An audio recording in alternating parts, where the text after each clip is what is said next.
What's up, I Waited family? Welcome to the replay, to all of the replay followers, replay viewers.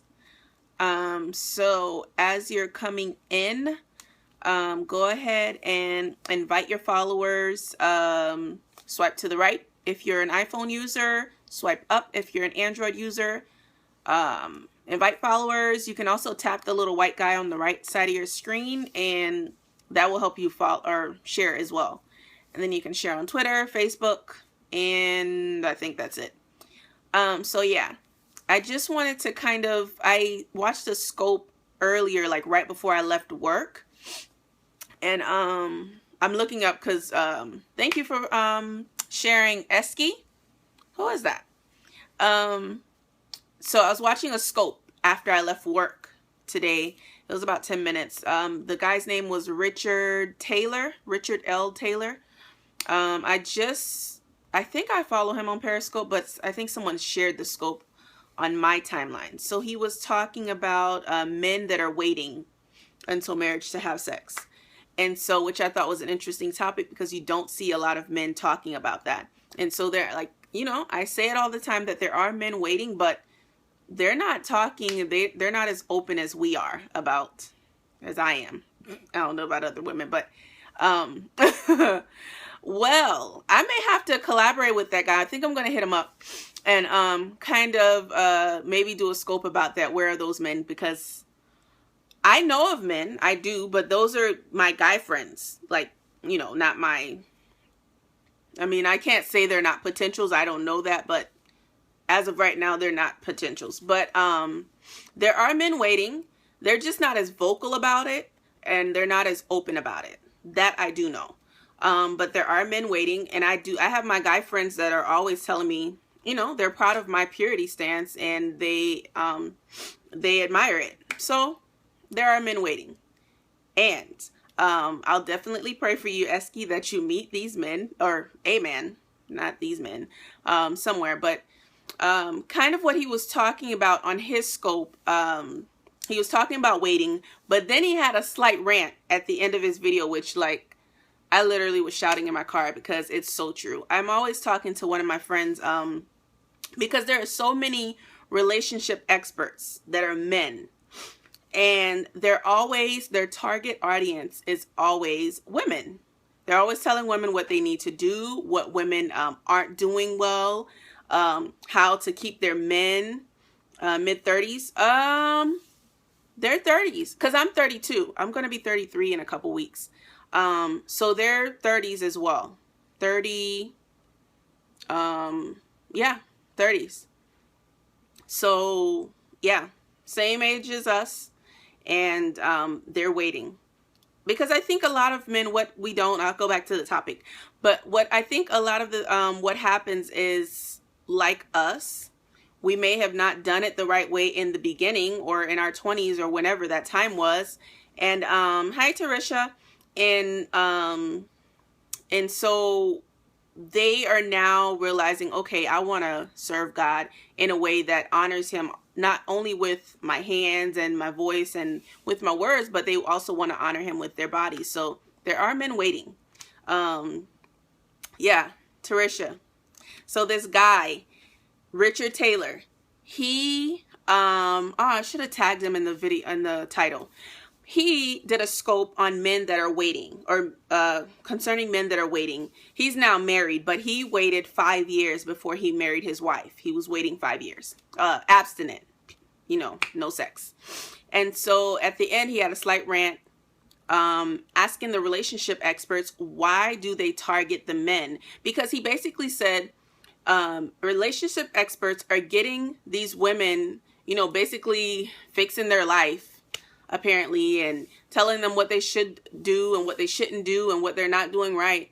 But then they're preparing these women to be wives to men that, quote unquote, don't exist, because you're only telling the women, hey, you need to get your life together. You need to get your credit together. You need to get a better job. You need to dress better. You need to look better. You need to cook. You need to clean. You need to all this other stuff. And then no one is talking to the men. Like, no one. So now you have these women that are like, got their whole life together, and then they're like, hello, where are the men who also match like what I'm doing? And so I don't understand. My thing is, I don't understand why these men don't speak to the men who have, you share the same genitalia. Like, yeah, he does. But I don't, I don't know. He does, but I don't know that, because I think just like there are different women speaking on purity, I think different people gravitate to a voice that resonates with them. So Cornelius Lindsay, while I do think he's targeting a market, I think he will attract the men that gravitate towards his voice and his type of teaching, because I don't think everyone can appreciate the way that Cornelius, Pastor Lindsay, the way that he preaches, the way that he teaches. I don't think every man can appreciate his voice. And so when you see men like, what's that guy's name? Jackson something. He's like, I guess, a relationship expert. He mainly targets women. I will say he uplifts women, but, and he also tells men, you know, like what they're not doing right. But where are the men who are forming groups, helping men? Tony Gaskin, does he target men? I'm not sure. Tony Gaskin, the Jackson guy, while he does tell men, but where are the support groups? Where are the women? Tony Gaskin, okay, see, he's another one with women. There's another guy, Steven something. He targets women. Like, all of them target women. And I think it's also because women are an easy market. If you tell us you have the solution for us finding a man, women will bust down your conference doors. They will buy all of your books. They're going to buy your t-shirts, and they're going to retweet and repost all of your stuff. Yeah, that guy. And I mean, and then, okay, yeah, you've bust down this guy's conference doors. You've gotten empowered. Now you go back to the boyfriend that doesn't agree with what you just got taught. Like, it just doesn't make any sense to me. Like, these men, and this is why I don't trust men who don't have male friends, because I feel like they all are saying the same thing. It's true.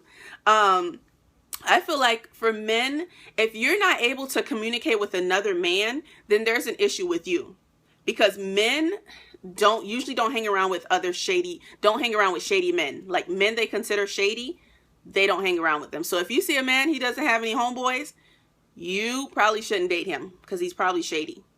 And so I just have an issue, I think, with these men that target women specifically because they know they're an easy market, but then have nothing to say to men about how they can prepare themselves to be husbands. Because a lot of these men seriously need guidance, because a lot of them haven't had maybe fathers or a strong male presence or a strong male role model in their lives. So they have no idea how to be husbands. And then, you know, they need someone that's going to be that example. They need someone that's going to be a guide, someone that's going to be a voice, someone that's going to be a leader. And I think a lot of men, relationship experts, are missing out on that market. Like, I think it would be, I mean, I don't want to call it a market, but I think they're missing out on a great opportunity to not only upbuild our communities, but to build strong men. Hi, Stormcloud, welcome. And so I don't know. I wish somebody would help me, because I've always had an issue with this. It's not just something that's because I saw the guy's scope today, but when I saw his scope, I was like, oh my gosh, yes. Like, someone tell these relationship experts to go talk to the men as well. Like, someone, please go tell them to talk to the men as well, because I just don't understand why you're not talking to the men, why you want all women to get their lives together. And then we're getting our lives together for what? For men who aren't even on the same wavelength, not even thinking about the same things that we're thinking about. we're all prepped and ready to go to get married and have babies, and they're still wanting to play their video games and hang out with their homeboys. So yeah, if someone could help me, I'd really like to understand. Yeah, through your church. Yeah, I think we have one of the elders at my church is, I think he just started the men's ministry, but maybe I will, because maybe I'm going to be the relationship expert that's going to target the men, because the men don't want to do it. I don't know why, but we need somebody to talk to these men, and hello, there's like a disconnect. Yeah, I will, because I mean, I am a minister at my church, so maybe I'll talk to the elder that's over our family life ministry. So he's over like the marriage and divorced and singles and all that good stuff. But yeah, since I'm talking about it, maybe I will organize something, because this right here, it's not working. Women are all hear me roar and I'm superwoman, but then they're not finding men that match what they're looking for. So yeah, if you came in, you can share, follow, like. You don't subscribe here. You can subscribe on YouTube. Oh, I didn't introduce myself. So my name is Marilyn Desilme. I run a purity blog called I Waited Blog. And it's a blog basically where I interview the main construct of the blog is where I interview married couples who waited until marriage to be intimate. This is as a way to encourage young adults like myself and others that it's possible, and that there are people doing it. Hi, Tatiana. And that there are people waiting and doing it successfully. And so the blog site is www.iwaitedblog.com. It's I Waited Blog across all social media platforms, Instagram, Twitter. I even have a Pinterest. I need to get on that. Pinterest. What else? YouTube. I Waited Blog on YouTube. That's where the interviews that I've recently started doing as a vlog, they're on there as well. And on the actual blog site, there are the transcribed interviews that I've done in the past. And so, yeah, I just really want to help to encourage and also empower women, mainly women. Maybe I'll include men now. Empower women to not only walk out their purpose, but also to walk out their purpose in a pure way before God. So for me, purity just doesn't mean not having sex, because you could be having sex and you're a mess. But it's about being pure in your life, in the way that you live, in the way that you act, in the way that you treat people. And so, yep, that's my goal, one of my goals. And thank you guys for watching. Share with your followers. And I'll see you guys at least next Wednesday. Maybe I'll come on sometime later on in the week. All right. Love y'all. Talk to you later. Bye.